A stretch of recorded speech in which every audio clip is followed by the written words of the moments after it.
Well, welcome to Connect, the weekly podcast for the California MBA featuring movers and shakers in the mortgage banking industry. I'm Susan Milazzo, CEO for the California MBA, and I appreciate you joining us today for today's episode of Connect.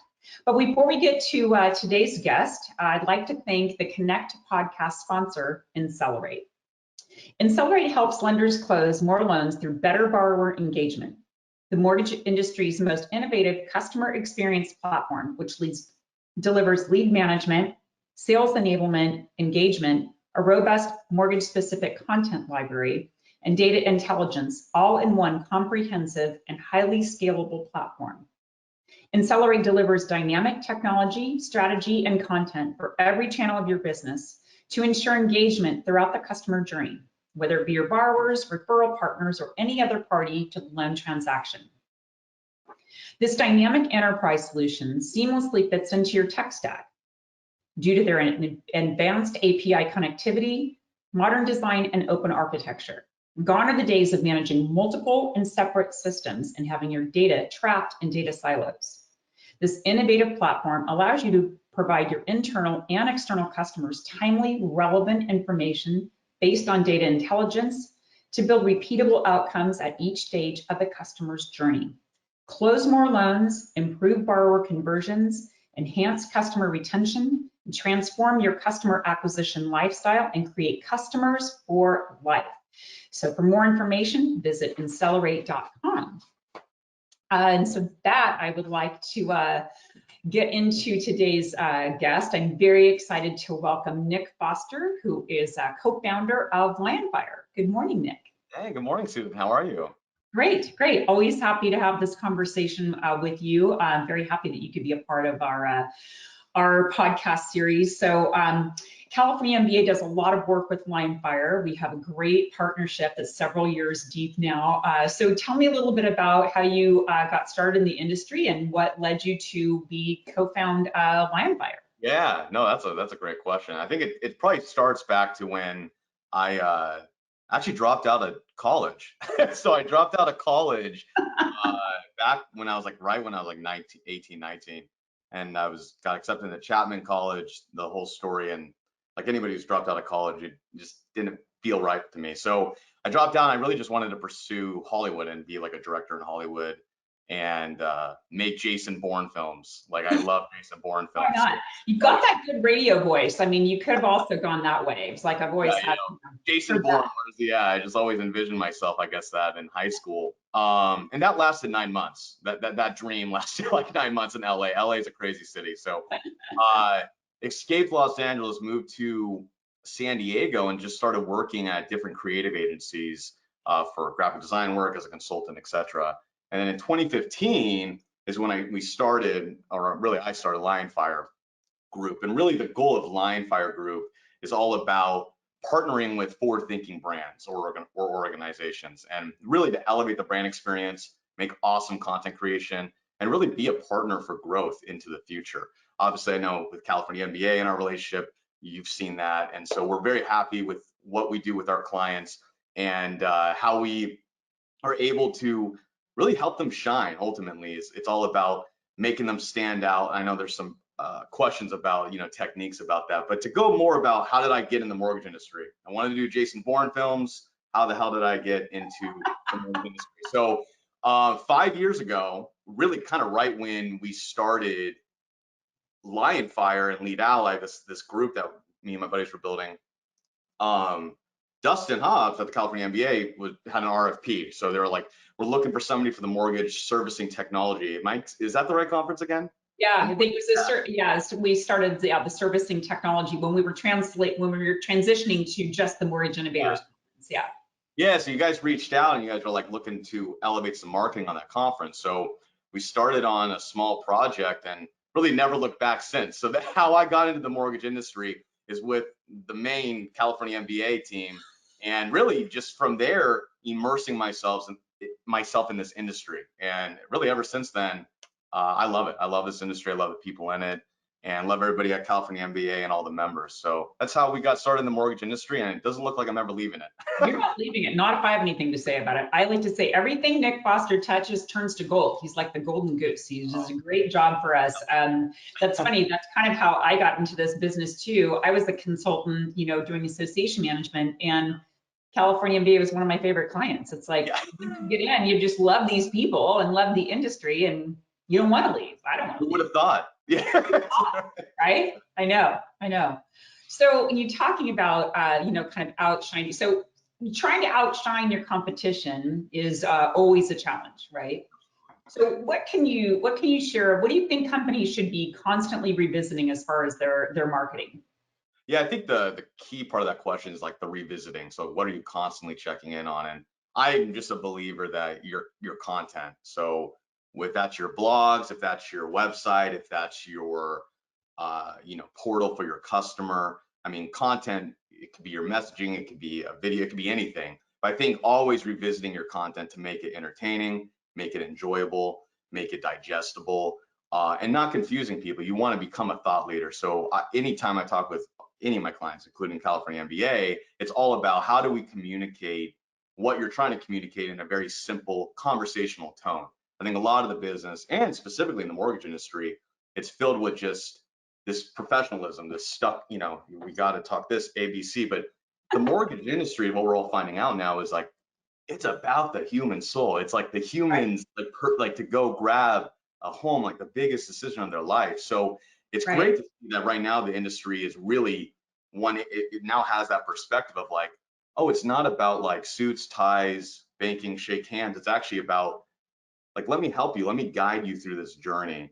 So I guess circling back on it again, it goes back to content. So like wherever you're touching your touch points of your customer, you just always want to make sure your content's relevant, it's entertaining, it's digestible, and ultimately that you're becoming that thought leader on that subject matter, because then eventually when that person wants to make a move with the service provider, you're going to be top of mind.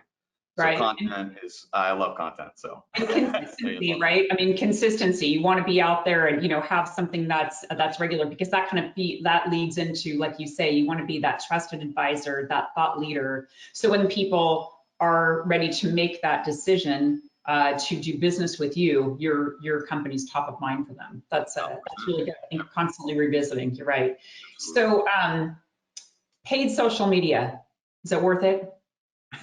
It's a great question too. I think it is. But I think it all depends on what you're after. So like, I think a lot of people just assume they can give Facebook, LinkedIn, Google $1,000, any amount of money, then it's like, boom, I just get results. And something magically is going to happen. Yeah. Paid media is just a resource to enable your campaigns to go farther if you structure them correctly, in my opinion. So one of those examples is we have a client, Kids Baking Club. And so their Kids Baking Club is a monthly subscription box, well now bi-monthly subscription box that goes out to families across America with baking tools and easy recipes for kids to bake and for kids to learn about baking, etc. So we ran, on a paid media standpoint, a 60-day campaign with an ebook. So we just talked about content. So this was like an ebook that we created, about a 20-page recipe ebook. So families could download it, and then they can go with their kids and they can bake these really creative treats. So we ran a 60-day gated content campaign, and we generated 327 contacts that downloaded that. And out of those 327 contacts, we had 20 of those people actually sign up and become members of Kids Baking Club. So it just shows you that if you structure them correctly, like going with gated content, grabbing people's personal emails, and then targeting them specifically on email campaigns, time over, more people are going to start converting for you, right? And so I'm very big about, if you're going to spend money on any social media, Google or anything, just make sure you have a plan and an exact result you want to achieve, not just here's $1,000 Google, just put my name out there. You want to be very diligent with your approach.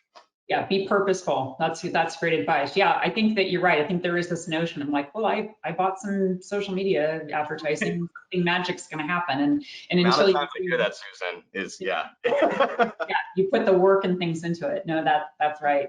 One of the many things that I always thought was really impressive about you, Nick, you're a very entrepreneurial young man. What would you share with kind of your peers that might be considering starting their own business? It's actually really funny. The word entrepreneur, I don't know if I like that word. And I'm going to real quick tell you why I don't like the word entrepreneur. I don't like entrepreneur because I feel like a lot of people in my peers use the word entrepreneur when they aren't doing anything. They just want to call themselves an entrepreneur because, hey, I'm working on an idea and I'm an entrepreneur. I'm thinking about it, and I'm very busy thinking about it. Yeah. So I like to view myself more as a producer, that I'm after results. That's always how I've been. I'm a 0 to 100 guy. But to your question about like advice, I would just say it's confidence. You have to like wake up every day, look in the mirror, and you got to love that person that's looking back at you. And you got to have enough confidence to believe in yourself. And I'm a big believer in manifestation, and what you set your mind to, you can achieve. So I think that all comes from confidence in yourself, confidence in your team. I mean, I have an amazing team, a growing team. It's crazy. I never really thought that I would ever be in a position like this, but here I am. And I really do owe it to confidence and to amazing friendships and an amazing crew. And I think one thing else on top of that, I didn't have this write it down, but I just thought of this, is you do need to like take, like, especially for me, I think entrepreneurs or producers, people who are always on the go, you do just need to like take time for yourself. I'm a workaholic. I'm always working, and it's very hard to slow down. But if you don't slow down, you will hit a burnout, and then that burnout 9 times out of 10 is not good for your business, not good for your health. And so it really is trying to find that balance. So I would probably say confidence and balance is probably what I would tell people. Yeah, it's not, I started my first business when I was 25 as well. And I loved it. I tell people it was the best and scariest thing I ever did because it kind of gives you a lot of opportunity, because, you're not working for somebody, you're making it all happen, right? But I like that. What's your answer? What's your answer to that question? I want to know your answer. You're way more of a hustler than I am. What's your answer? Hustler. I think what I have told people that want to start a business at any age, really, if you believe, if you have some kind of like what you have, if you have something that you believe in and that that you can do, don't let that fear hold you back. I used to have my friends, at the time we were all, in our late 20s, were like, aren't you scared? You only have, what if you don't have any more clients? And I'm like, well, you have one job. I've got 10 clients. I'm like, if I lose one client, I'm gonna go get another one. Like, you have one job. That one job goes away and your rent's not getting paid. Yeah. So it's kind of just perspective, right? Kind of how you're looking at things. But very much not for everybody, but definitely something I encourage on a regular basis. So kind of going back to our relationship with Lionfire, which has been very, very successful for us in many ways. In 2021, this year, California MBA partnered with Lionfire to launch our mortgageinnovators.com website, which was kind of a next step from our Mortgage Innovators Conference. So you want to talk with me about why this site is unique and what visitors can expect when they're there. Absolutely, yeah. So we're very excited about what we've been building alongside the California MBA. So it's mortgageinnovators.com. If you're listening to this right now, you can go check it out, what we're talking about. So really the genesis of mortgageinnovators.com is the one-stop and currently the only online resource and brand that's actively demystifying the complete mortgage life cycle. But along with demystifying all of it, because mortgage is confusing, is we're trying to showcase all the innovation that's propelling the industry forward through the mortgage life cycle. So we're showcasing amazing, partners that can help with your acquisition strategies, that can help with the origination strategies, to capital markets. It's the whole encompassing mortgage life cycle, showcasing all of the innovation. Very, very exciting. So I highly suggest everybody to go to Mortgage Innovators, click around. But some of the specific areas that I personally love on the website is we have a weekly podcast. So the Mortgage Innovators podcast is a weekly podcast with 5 industry titans, industry leaders: Sue Woodard from Stratmore Group. We have Dave Zitting from Avenue. We have Michael Gadati from American Pacific Mortgage, Dan Cantanella from Finance of America, and the wonderful Margaret Chiavini from New Res LLC. So great guests, and they're talking about a variety of topics: how to choose a technology partner, what are the strategies going into 2022 with this market change that's about to happen. We're talking about a lot of things that should be really top of mind for lenders. So the Mortgage Innovators podcast, if you haven't heard an episode, highly suggest you go to your podcast app, wherever you podcast, just type in Mortgage Innovators, you'll see it all pop up. We have a great blog, the MI blog. So we have about over 100 blog posts from thought leaders in the industry, our own content as well. Be a resource for the industry, talking about specific use case that is top of mind for lenders. And then we have a variety of resources. So like I said, it's a resource first website. So we have ebooks, white papers, podcast episodes, etc. So a variety of content you can go in, download, absorb, and then also hear from our partners on this. I mean, there's amazing partners that we have. Qualia just released an ebook. Snapshot also just released a white paper, and Accelerate's constantly releasing stuff. Great content, and it's all about, it's not trying to sell you on anything. That's the thing, that's the conception. Like, oh, you just want to, it's not about selling. It's actually just, they want to be your ally. Like, people just want to like show you, hey, you can do better, and you almost have to do better, because 2020 told us that if you are not modernizing your tech stack, you will fall behind. It's just, it's inevitable at this point. So really, mortgageinnovators.com is to be there for any lender across America to go in and say to themselves, take a deep sigh of relief and be like, whew, all right, Mortgage Innovators is here to help me understand it, and how can I get the competitive edge? And that's what mortgageinnovators.com is all about. Yeah, thank you. And we are only looking, we're looking at ways to enhance that to even a deeper, more meaningful resource going forward. So very excited about that partnership. And, thanks to the great work that Lionfire does, it's got, the look and feel and the mobility and the content is just very easily accessible. So very excited about the mortgage, the success of mortgageinnovators.com. So, that brings us back to, how that all started, which was our Mortgage Innovators Conference. And we just released the dates, very exciting, back in person. Yes. So excited for Mortgage Innovators Conference in 22. We are going to be steps away from the happiest place on earth in Anaheim, Southern California. So I know that we're going to be releasing here soon some of the more information on the conference, but can you give our listeners any sneak peeks on some fun stuff that we're going to be launching for the event?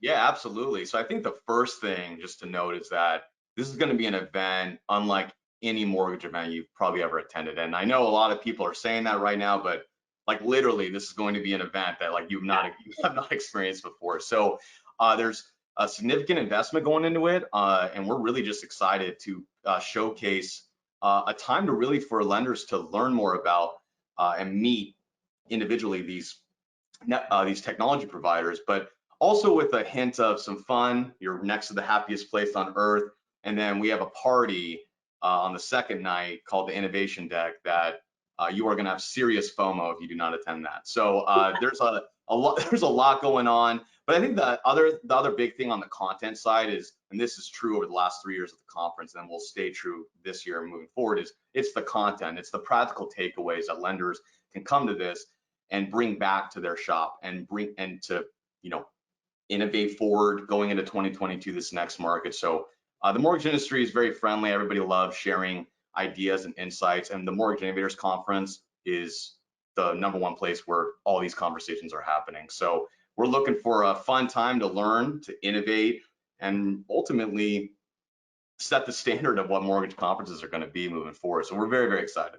Yeah, I'm excited to be on this journey with you and Lionfire. It's going to be great. I think that just the excitement leading up to something that it's going to be unlike anything we've ever launched before. So something to look forward to. We're all going to feel something. That's right. That's right. Well, Nick, thank you for all the great work you do with the California MBA and for being a guest on today's podcast. And thanks to all of you who joined us today. To access our Connect podcast episodes, you can follow us on our YouTube channel. We're also available on SoundCloud, Apple Podcast, and Spotify. So we'll be back next week with another episode of Connect. Have a great day.